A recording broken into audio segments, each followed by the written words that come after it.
Okay, hi guys, this is my week 4 video.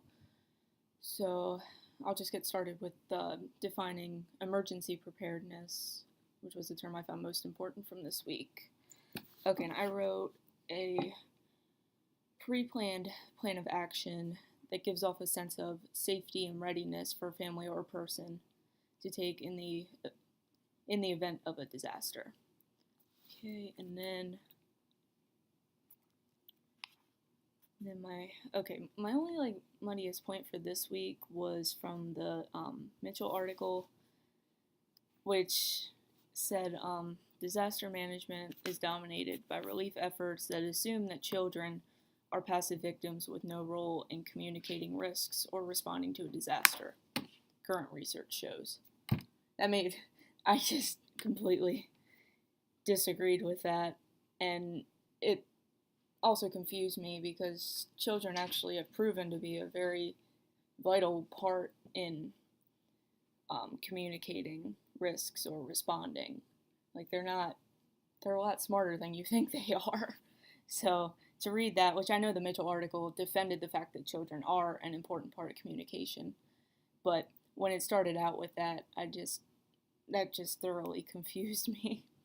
And it also said that gender issues too have had a high profile. So they were the ones above children that had no role in communicating risks or responding to a disaster, which that's not fair either. But the fact that whole subject was what to me when I read that.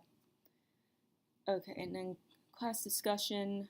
The question I wrote down is, what do you think are some of the challenges facing the difficulty of communication in the event of a disaster?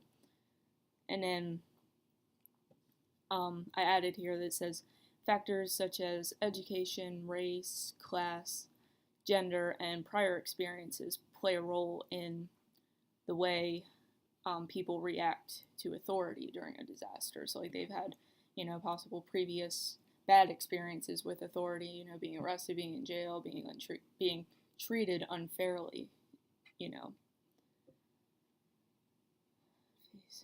Some of the challenges facing so that's part of the difficulty of communication in the event of a disaster.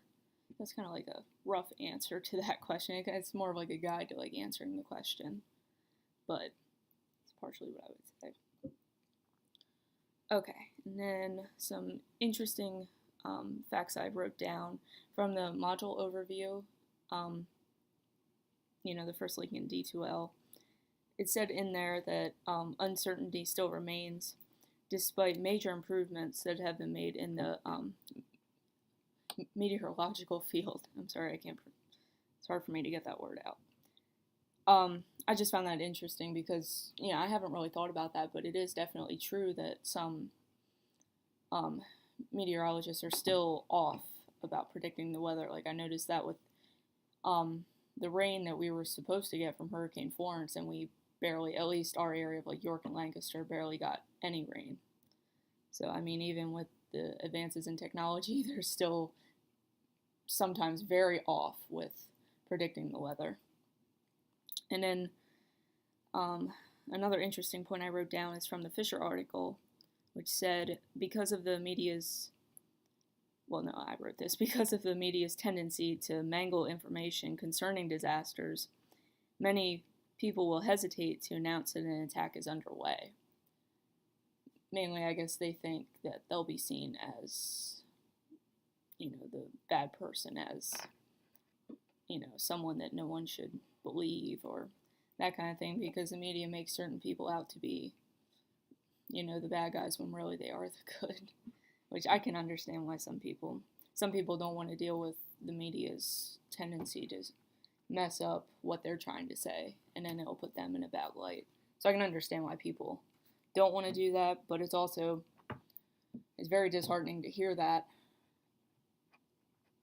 or upsetting to hear that these people don't come forward when it actually could prove beneficial to helping people in the event of a disaster. And people don't want to come forward in fear of looking like, the bad guy in that situation. So